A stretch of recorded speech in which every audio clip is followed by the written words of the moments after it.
Voilà, le titre, je ne l'ai plus en tête d'ailleurs, le titre de mon intervention était, oui, les juges au service de la performance, point d'interrogation, contrairement à ma collègue et amie Caroline Verbruggen, qui a transformé son titre pour le rendre moins provocateur, je transforme le mien pour le rendre plus provocateur. Donc ce serait, enfin peut-être que je surestime mon sens de la provocation. Mon titre actuel est la militance des juges d'une performance à l'autre, ou d'une performance l'autre, mais c'est un peu snob, ça se la pète un peu littéraire de dire une performance virgule, voilà. Et donc j'ai 3 points. Le premier est je voulais éviter de revenir sur la performance imposée à la justice et donc l'incompatibilité de la performance et de la logique économique avec l'œuvre de justice et l'office du juge. Je crois qu'après autant d'années de battage et de bruit fait autour de cette question, les notions essentielles sont tout de même acquises et qu'il n'y a pas lieu de rentrer trop dans les détails. Je vais juste en dire un petit mot. Mais donc d'abord, premier point de mon exposé, c'est vous rappeler ce qui nous était réservé, ce qui nous était promis par le projet néolibéral qui consiste à appliquer le New Management public dans la justice belge. Mon deuxième point consiste à vous expliquer ce que nous avons tenté de faire pour défataliser le réel. Défataliser, c'est un super beau mot, c'est Patrick Boucheron qui l'a inventé, pour expliquer que grâce à l'histoire, on peut défataliser le présent. Et défataliser, c'est vraiment aller contre cette idée reçue et enquistée qu'il n'y a pas d'alternative, que c'est comme ça. Benoît Friedman parlait de Hegel ce matin. Évidemment, je vais prendre Marx. Il n'y a pas de logique d'une histoire en marche contre laquelle nous ne pourrions rien, contre laquelle nous serions totalement désarmés. C'est le deuxième point. Et le troisième point, c'est un témoignage. Ce ne sont évidemment pas des prescriptions, ni des conseils, ni des recommandations. C'est vous expliquer, finalement, a posteriori, en réfléchissant et en relisant la manière dont nous avons travaillé, c'est de vous dire en quoi consiste militer pour un juge. Et donc tenter d'être performant, mais comprise, d'une performance à l'autre. Ce qui nous était réservé, eh bien, c'est donc le New Management public, et donc cette idée de logique rationnelle, gestionnaire, biologique quasi, c'est le grand retour de Darwin. Je vous dirai tout à l'heure que quand on milite, on doit étudier. Donc on a redécouvert Darwin, que je dois dire, c'était totalement en dehors de mes programmes. Et ça commence en 2013, décembre 2013, c'est la loi mobilité, je le précise tout de suite, c'est vraiment sous l'empire de l'ancien gouvernement, c'est pas ce gouvernement qui a été beaucoup dans le collimateur, il faut être objectif, le précédent gouvernement avait donc pris cette loi, fait prendre par le Parlement cette loi, mobilité, et le hasard fait que nous sommes pour le moment un peu hanté par le procès France Télécom. J'espère que je vous encourage à suivre les extraits dans la presse. C'est vraiment, j'ai envie de dire, l'histoire au sens historique, paroxystique de ce New Management public. Ce sont des fonctionnaires, ça se passe en 2006. Le marché voit instituer la concurrence dans les télécoms et on considère que France Télécom est totalement en deçà des logiques de rentabilité et de performance. Et donc il y a ce plan qui est mis en route et qui consiste à dégraisser France Télécom et faire partir au moins 22 000 personnes. Et c'est la vague de suicides qu'on connaît et qui amène aujourd'hui les dirigeants de France Télécom pour harcèlement moral devant les tribunaux correctionnels français. Et ça m'amuse parce que le parallèle est évident. Un des slogans de ce plan de gestion inédit pour une entreprise publique, où les chefs de service et les chefs d'administration sont devenus des managers, 2006, c'est qu'il y a ce slogan qui est « time to move », parce qu'on veut faire bouger les gens. Alors d'abord, on veut les faire bouger au sein de France Télécom, dans le pays, etc., pour rationaliser. Et puis l'objectif ultime, c'est quand même de les faire partir, et si possible, évidemment, de les faire partir sans indemnité de départ. Et donc ça, nous découvrons alors qu'on peut contrarier la Constitution, puisque la Constitution belge, et c'est pas un hasard, puisqu'on parle ici tout le temps d'indépendance, c'est-à-dire d'absence de pression, la Constitution belge prévoit que nous sommes inamovibles. Inamovibles, il n'y a pas de nuance. C'est pas la porte est ouverte à peu près où elle pourrait se fermer. Non, inamovible, le mot le dit, c'est on ne peut pas vous muter, sauf si vous postulez ailleurs. Et on va découvrir qu'on peut introduire un projet qui vise à la mobilité des magistrats, la bouche en cœur, et on va découvrir que c'est constitutionnel quand même, parce qu'en fait c'est une question de proportion. On dit oui, mais si on nomme par exemple un parquetier dans un ressort, eh bien il peut bouger, puisqu'en réalité il est nommé dans le ressort. Donc en fait il peut aller partout dans le ressort, et donc il peut aller voir un dossier à Arlon pour une audience de mercredi, et puis vendredi siéger à Verviers. On apprendra plus tard que le ministre avait un projet secret, mais qu'il a été démasqué, il n'est pas passé, puisque nous avons pratiqué le name and shame, que Benoît Friedman décrivait déjà il y a 10 ans dans les processus normatifs qui se déduisent de la société civile. C'était un projet d'Uber magistrature, puisqu'il était question d'une mobilité matérielle, verticale et horizontale. Donc on allait le lundi à Arlon, à Liège, faire des saisies, le mercredi à Verviers, faire des marchés publics, et le vendredi à Namur, faire du correctionnel. Donc on avait comme ça, et on pouvait aller à la cour d'appel. Voilà. Ça c'est la mobilité. On découvre donc que, malgré tout, et ma foi, il y a moyen de composer avec la Constitution, de la vider de sa substance. On le reverra par la suite en ce qui concerne la suppression de la cour d'assises, qui formellement n'était pas supprimée parce qu'on n'avait pas respecté la procédure de respect de la Constitution. Deuxième loi que je qualifie scélérate, c'est la loi dite gestion autonome de mars 2014, qui prévoit, alors là c'est vraiment le management public, qui impose donc cette logique budgétaire à la justice particulière. Je vais en dire un mot. Et j'étais hier soir à un débat organisé par Écolo sur cette question, justice et démocratie, efficacité, etc. Et il y avait un avocat d'un cabinet bruxellois qui s'appelle Equal, et qui a parlé du projet des deux Patrick. À un moment, il est intervenu, il a dit « quand ça nous est tombé dessus ». Et donc c'était l'année dernière. Eh bien en 2014, ça nous tombe dessus. Parce qu'évidemment, c'est une extension du domaine de l'entreprise et de la logique gestionnaire.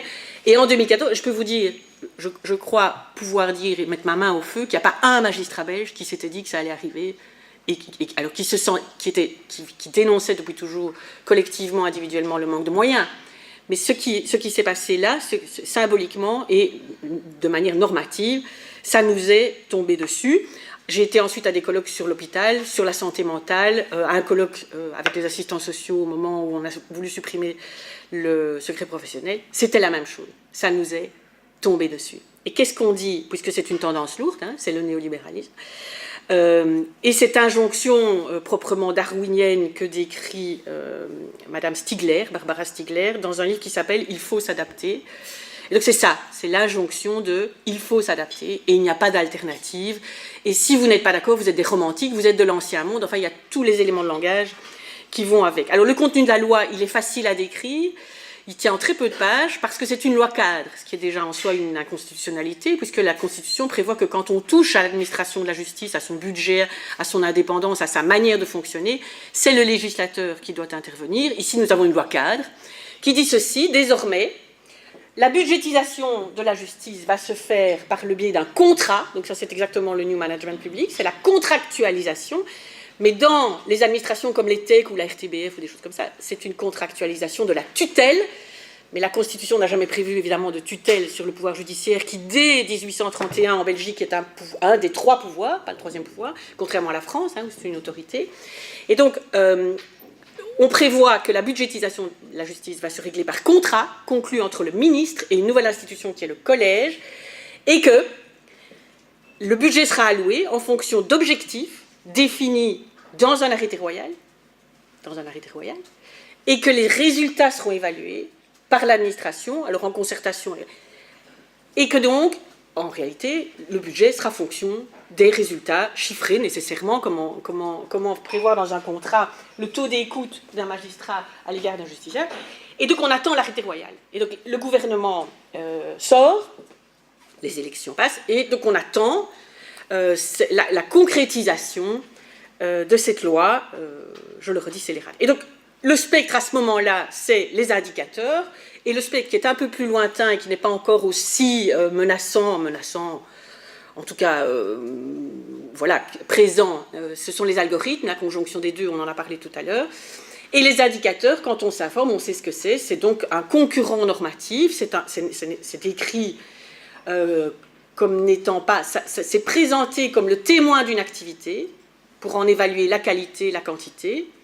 Mais en réalité, et c'est décrit, alors évidemment, on a la LOLF en 2002 en France, et l'équivalent de la LOLF aux Pays-Bas aussi en 2002-2003. On sait des études qui ont été faites dans d'autres secteurs, et en France et aux Pays-Bas dans ce secteur-là, que l'indicateur est en réalité un concurrent normatif de la loi et des standards du procès équitable suivant la Convention européenne des droits de l'homme. Donc je ne sais pas si vous attendiez à ce que je fasse 20 minutes là-dessus, c'est non. Tout le monde le sait, tout le monde sait que l'indicateur provoque ça. C'est une norme auquel l'agent se soumet et parfois accorde un privilège au détriment des règles du procès équitable. Et on sait en définitive, au bout du bout, que l'indicateur, alors a fortiori l'algorithme, s'il est utilisé à ces fins-là, de pure gestion, vient dénaturer et vicier l'essence d'une fonction quand elle n'est pas marchande. Et au colloque où j'ai été sur les assistants sociaux ont exactement le même problème, ils sont évalués sur leur potentiel et leurs chiffres qui permettent d'évacuer des gens, des demandeurs d'aide. Donc ils sont évalués sur le nombre de gens qu'ils excluent. Et les assistants sociaux d'expliquer que la logique est telle, il l'a comparée à celle d'un skieur olympique qui s'amuse, qui fait des prouesses, qui essaye de faire de la vitesse et de la créativité, et on lui disait non, tu ne fais plus ça, tu vas essayer d'éviter 3 arbres, 2 marronniers, tu vas éviter tel creux, et à la fin, le skieur n'est plus un skieur olympique, c'est un éviteur. Donc vous comprenez que quand on met des objectifs qui en réalité ne sont pas liés au cœur de la fonction, à ce qui est attendu démocratiquement de la fonction, on est susceptible d'en dénaturer foncièrement, d'en vicier l'essence. Et donc ce dont on parle ici, c'est évidemment de perte d'indépendance, puisqu'à côté de la pression budgétaire qui était là, récurrente depuis longtemps, vient s'ajouter la pression des purs chiffres et la pression de la possibilité d'une tutelle par le ministre qui va allouer un budget essentiellement en fonction des résultats obtenus dans une enveloppe fermée, ça c'est la loi qui le dit, on ne doit pas attendre l'arrêté royal, dans le cas d'une enveloppe fermée, et on sait, les avocats qui sont ici savent que l'enveloppe fermée implique la mise en concurrence de tous contre tous, et que donc c'est la prime à celui qui travaille bien, mais celui, entre guillemets, qui n'a pas atteint ses objectifs, et lui préjudicié, mais donc lui peu importe, mais l'usager ou le justiciable qui dépend de lui, c'est évidemment lui qui a un service encore moins bon après l'évaluation. Voilà pour ce qui nous était réservé. Nous sommes en 2014. Alors, la prise de conscience se fait, et contrairement à ce qui était imaginé, la magistrature réagit. La magistrature réagit, et à l'occasion du coup de revisiter les notions d'indépendance, de revisiter ses fondamentaux, et je vous explique maintenant ce que nous avons fait et ce que nous avons tenté de faire. Alors nous avons d'abord tenté, puisque nous sommes juristes un peu, nous avons fait des recours à la Cour constitutionnelle, tant contre la loi mobilité que contre la loi gestion autonome. Alors ça c'était vraiment passionnant, parce que c'était l'occasion d'étudier beaucoup, d'aller voir ce qu'écrivait Antoine Garapon, d'aller voir qu'aux Pays-Bas, en 2012, plus de 700 juges avaient signé une pétition en disant que leur métier ne correspondait plus aux attentes démocratiques, à la conception qu'une démocratie se fait, veut pour sa justice. Et donc ils ont signé une pétition des juges des Pays-Bas, c'est pas l'activiste latin, hein, donc 700, un tiers de la magistrature des Pays-Bas avait signé cette pétition, et donc tout ça est expliqué dans le recours, dans le mémoire, et nous avons été évidemment extrêmement déçus, c'est peu de le dire, c'est un état de sidération. L'arrêt sur la gestion autonome, rien que le fait par exemple qu'il y avait une loi cadre, ça n'allait évidemment pas, puisque toute la possibilité de gérer la justice était confiée au ministre. Nous avons été extrêmement déçus, Dominique Mougenot est là pour en témoigner. Paul Martens était très déçu, parce qu'en lisant notre recours et les écrits de procédure, il avait dit si la Cour n'invalide pas la loi, ce sera vraiment un arrêt politique. Et en effet, c'est un arrêt politique. Je vous fais une confidence, mon mari l'a lu, et il m'a dit ne lis pas ça. Et je ne l'ai pas lu. Je n'ai jamais lu cet arrêt, mais en résumé, je vous en donne le résumé qu'il m'a fait, qui est fiable, parce que c'est un homme objectif, c'est un scientifique. Il m'a dit, en résumé, alors après j'ai vu d'autres arrêts qui y ressemblaient, qu'il m'a montré, c'est que désormais la Cour, pour des raisons nécessairement d'opportunité, d'utilitarisme, se réfère par exemple aux travaux préparatoires, au titre de la loi. Donc la loi, c'est une loi qui instaure la gestion autonome. On l'a dit tout à l'heure. On a dit... il faut maîtriser son futur. Hein, tu as parlé, on va permettre aux avocats de maîtriser ou de rebondir. Hein, c'est la paix dans le monde, le soleil pour tout le monde, le soleil sur terre. Qui est contre? Qui peut être contre? J'y reviens au niveau des mots. Donc nous avons été très déçus parce que la Cour se réfère aux travaux préparatoires, elle dit mais vous n'avez rien compris, regardez, le ministre explique ce qu'il veut faire. Et donc ce que vous expliquez, c'est des fantasmes en fait, c'est le grand complot. Donc voilà, très déçus. Les recours. Nous avons, donc ça c'était vraiment un séisme parce qu'on avait tout parié sur les recours, hein, y compris un peu l'année communiste, hein, on ne l'a pas eu. Après les recours, nous avons donc tenté d'informer un maximum nos collègues et la population. Et ça, c'est une œuvre évidemment de longue haleine qui implique d'étudier, je vais y revenir, et de faire du bruit. Et donc, et de véritablement mettre en place ce qui s'appelle une contre-propagande. C'est vraiment de la contre-information. Et les débuts sont difficiles parce que quand vous abordez des collègues ou des chefs de corps et que vous dites la loi sur la gestion autonome, ils vous disent mais l'ASM a toujours milité pour la gestion autonome. Et donc ces gens n'ont pas le temps de lire les textes, ils n'ont pas le temps de lire vos textes, ils n'ont pas le temps de lire, et à juste titre, hein, c'est pas une critique. Et donc vous devez d'abord décoder, décaper la langue de bois, que c'est encore Patrick Boucheron, ça c'est joli, hein, c'est décaper la langue de bois.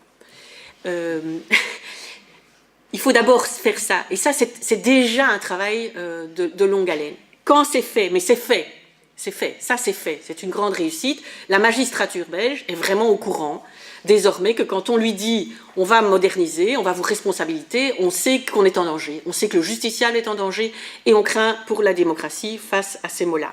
Donc alors il faut aussi lutter contre l'idée de progrès, hein, ça c'est le progrès quoi. Ça c'est fait aussi. Nous avons mis en place des actions, des mobilisations, d'abord le 20 mars 2015 où nous étions 3000 au Palais Poulart. Alors c'est un échec relatif, c'est un succès parce qu'il n'y avait jamais eu 3000 personnes, flamands, francophones, experts, avocats, magistrats, greffiers, syndicats, tout le monde était là. Mais c'est un succès relatif ou un échec relatif parce que nous n'avons pas eu de couverture médiatique.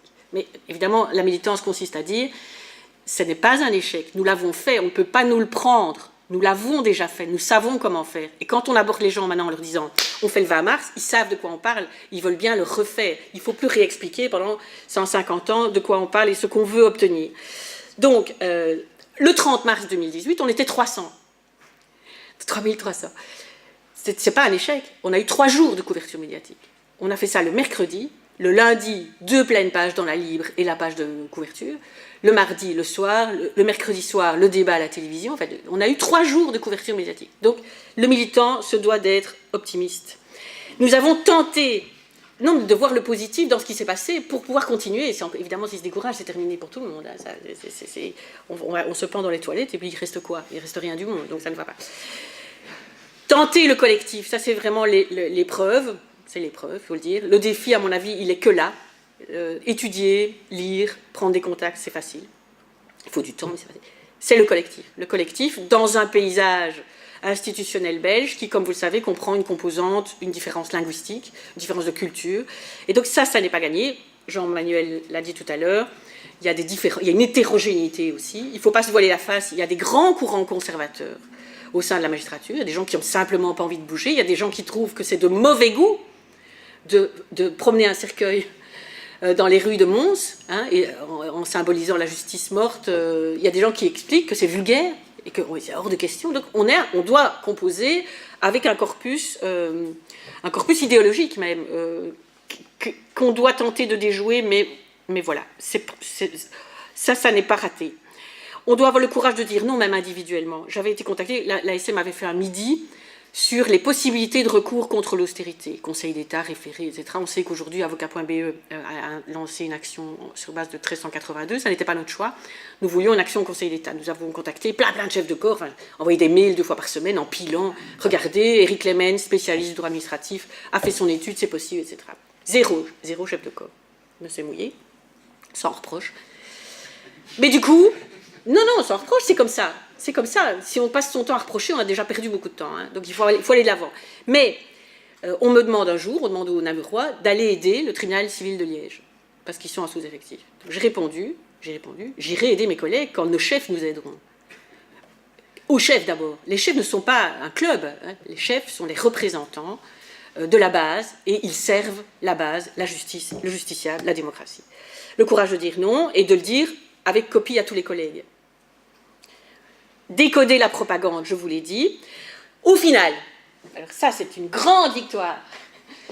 Et le lien avec l'actualité, il sera encore là, vous allez le voir. Grande victoire, vous allez peut-être me rire au nez. Au final, 5 ans ont passé depuis 2014, il n'y a toujours pas d'arrêté royal. Il n'y a toujours pas d'arrêté royal. Ça n'est pas fait, ça n'a pas été fait. Et nous arrivons aux élections. Et donc, retarder, empêcher, c'est déjà réussir. Et je fais la comparaison avec... et donc, alors, sans compter les bénéfices collatéraux, pendant ce temps-là, nous avons redécouvert le goût de l'indépendance, nous avons découvert comment la défendre, nous avons découvert ce qui va avec, ce qui est impliqué nécessairement du principe d'indépendance, c'est l'indocilité vertueuse. Vertueuse, pourquoi? Parce que ce n'est pas une passion triste. Vertueuse, parce qu'elle sert le bien commun et la démocratie. Indocilité au service du justiciable et de la démocratie. Donc nous avons redécouvert ça. Nous en avons regoûté la saveur. Et nous la chérissons désormais qu'elle est menacée. Et donc, ça, c'est une grande victoire. Je fais le lien avec le référendum d'initiative partagée qui a fait à peu près scandale la semaine passée à propos de la privatisation des aéroports de Paris. Alors, il a fait doublement scandale. D'abord parce que le Conseil constitutionnel valide cette demande et on dit il y a une loi. Hein, il y a une loi, la loi, le Parlement, l'émanation du peuple a adoubé, donc on doit juste s'incliner, on ne peut pas... Et là, on touche évidemment au rôle du juge, à ce qu'on disait tout à l'heure avec monsieur le professeur. Le juge empêche le pouvoir d'être propriétaire de l'État. Le juge fait reculer le Léviathan, lui impose une transaction. Et donc ce qu'a fait ici le Conseil constitutionnel, c'est ça, c'est de dire, on va voir. Il y a une demande de référendum. Et puis alors on dit, la deuxième objection, c'est oui, mais il faut 4 millions un peu plus que 4 millions de signataires. Vous les aurez jamais. Et alors, non seulement vous ne les aurez pas, mais mettons que vous les ayez, ça va aller au Parlement, le Parlement va peut-être se saisir, et alors c'est mort. Et au final, on aura perdu 9, 10 mois pour rien. Mais non, on n'a pas perdu 9, 10 mois, on a retardé. On a retardé. Qu'est-ce qui peut se passer en 10 mois? Plein de choses qui peuvent, elles aussi, faire concurrence. Hein, c'est le kéros. C'est la conjonction des étoiles un peu. Et à un moment, il peut y avoir une concurrence d'éléments qui fait que, comme pour les visites domiciliaires, hein, c'est une grande victoire. Évidemment, la société civile n'a pas créé une loi. Évidemment, le gouvernement n'est pas tombé. Je ne souhaite pas que le gouvernement tombe. Hein.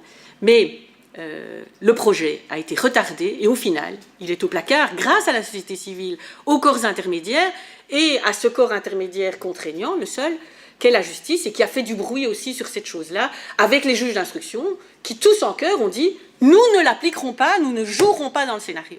Et donc vous voyez, cette fierté vertueuse, ce n'est pas une aristocratie d'ancien régime, retrouvée. Vous m'avez comprise. Troisième point, j'espère que je n'ai pas trop dépassé. Ça va aller. Ça va très bien aller. C'est les leçons. Mais les leçons, ce n'est pas des leçons, c'est un témoignage, mais ce sont des leçons pour nous, et spécialement pour l'association syndicale des magistrats et le collectif qu'elle constitue. La performance des juges qui militent, elle consiste en quoi? C'est un peu une espèce de vadémécum. Militer, c'est bien sûr dénoncer. C'est le shame, name and shame. Hein. C'est dénoncer, mais évidemment, en tant que magistrat dans l'espace public, on ne peut pas se contenter de dire ça ne va pas du tout, on n'est pas d'accord. Hein. On ne peut pas. Donc c'est dénoncer en étudiant.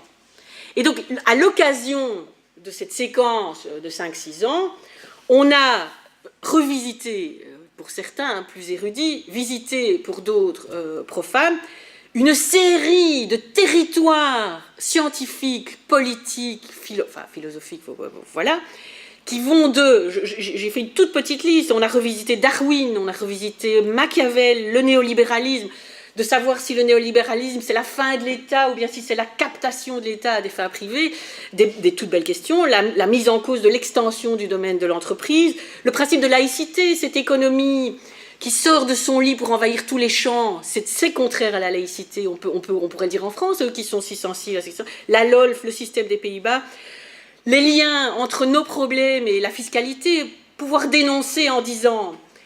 Le budget des cours, tribunaux et parquets en 2018, c'est 931 millions. Hein, la totalité des dépenses de l'État et des entités fédérées, c'est 225 milliards. Cours, tribunaux et parquets, 931 millions. Il faut arrêter de parler du budget de la justice. Le budget de la justice, il comprend les prisons, ça ne nous intéresse pas. Ça nous intéresse évidemment intellectuellement et dans nos métiers, mais au niveau budgétaire, ce n'est pas la même chose. Et donc 931 millions, et alors on découvre fin 2017 qu'il y a un cadeau fiscal annuel qui est fait au secteur bancaire, y compris les holdings. Donc les holdings, ce sont des sociétés qui détiennent d'autres sociétés à des fins exclusivement d'optimisation fiscale. 942 millions annuels. Et le budget de la justice, 931 millions. Donc quand on explique ça partout où on va, mais on fait bingo, hein.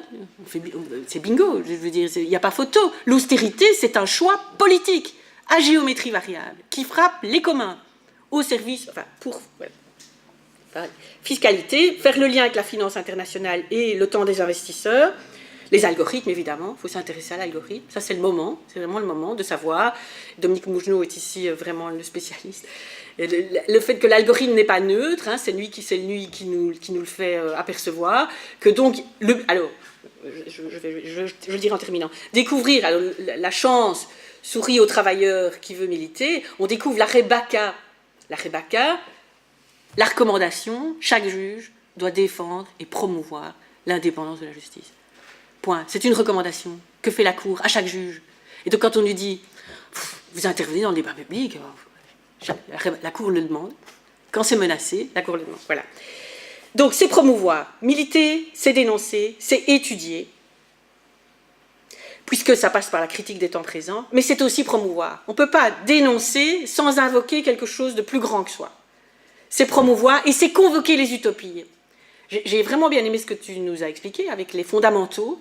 Je crois qu'on doit se décomplexer. Et alors, militer, c'est oser. C'est oser reconvoquer les utopies, les mots comme humanisme, justice, accès de chacun, les démunis, justice sociale. Tous ces mots-là qui ont été, en quelque sorte, congédiés par la propagande rationalisante qui est rationnelle et qui nous impose d'être moderne. Donc, oser les mots, oser les utopies, et les gens en sont demandeurs. On fait quand même quelques conférences à plusieurs. J'étais à Arlon, il y a 200 personnes, et ben on dit ces mots-là. En fait, ils attendent ça. Les gens attendent qu'on passe à autre chose, qu'on n'occupe plus le terrain avec du chiffre. Oser dire comme M. Lassègue, avec Antoine Garapon, dire à propos des algorithmes dans la justice, tout n'est pas calculable. Ah dingue! Tout n'est pas calculable. Il faut, quelque part, il y a 4 ans d'ici, on n'osait pas le dire comme ça. Hein. Et bien, quelqu'un, un philosophe, qui parle des algorithmes, avec Antoine Garapon, qui est quand même le type légitime par excellence dans le paysage français, il dit « tout n'est pas calculable ». Je termine.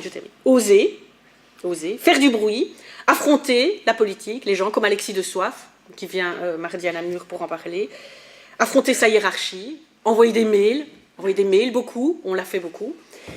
Et alors, ça, et je termine là-dessus. Je termine vraiment, pardon. En fait, j'aurais dû boire un vin blanc. Mais non, je termine. Militer, c'est d'abord questionner sa pratique. Se questionner, se remettre en question. Quand on est juge et qu'on invoque plus grand que soi, qu'on invoque nos fondamentaux, un service public susceptible de renverser le rapport de force, un pouvoir constitué qui met à distance le Léviathan. Quand on invoque tout ça, on doit l'incarner. Et donc, l'hostilité des temps, spéciale dédicace à Marie, l'hostilité des temps nous lance un défi d'excellence. Et c'est ce que tu disais ce matin aussi, Jean-Manuel. L'hostilité des temps et nos revendications, notre militance, nous imposent d'être irréprochables et d'être conformes aux attentes des gens. Et quand on dit on est beaucoup mieux qu'un robot, parce qu'on a l'écoute, la créativité, on est connecté aux fondamentaux, etc., alors on doit être comme ça. Si on dit ne nous remplacez pas par des robots, on doit alors en valoir la peine quelque part. On doit avoir la valeur humaniste marginale qui permet qu'on dise, et qui permet, puisque nous prenons le citoyen à témoin, et que nous revendiquons son soutien, nous devons alors incarner ce qu'il attend de nous, sans pleurer avec la victime, hein. Tout le monde m'a bien comprise ici. Donc se questionner et cultiver ses acquis. Ces acquis, donc nous avons retardé, c'est quand même pas banal, des juges et la société civile qui retardent un projet de new management public dans la justice. Je veux dire, le ministre ne s'en vante pas. Hein. C'est retardé, on ne sait pas ce que ça va devenir. Voilà, votons bien. Et donc, l'hostilité des temps nous lance un défi d'excellence. C'est acquis, ce que nous avons permis, et le bruit que nous avons fait, et le soutien de la population, partiellement, mais qui est tout de même là, fait que nous pouvons conclure, et nous pouvons dire l'étude, le travail, l'échange, parce qu'en fait, nous ne sommes pas fragiles. Nous sommes fragiles quand nous n'étudions pas, quand nous ne travaillons pas, quand nous ne faisons pas du bruit, quand nous n'avons pas d'échange avec nos collègues. Et alors, nous sommes susceptibles, comme Patrick Henry l'avait dit, à un fameux colloque où il a dit à un moment, compte tenu des enjeux de l'intelligence artificielle, désormais, les enjeux de la justice sont des épiphénomènes. Je m'étais dit, je vais écrire un livre qui s'appellera « L'intelligence artificielle est un épiphénomène ». L'intelligence artificielle, le marché sont des épiphénomènes. Si nous travaillons, si nous sommes solides sur nos bases, si nous sommes sincères, loyaux à nos fondamentaux, eh bien, fiers et courageux, eh bien, nous l'emporterons.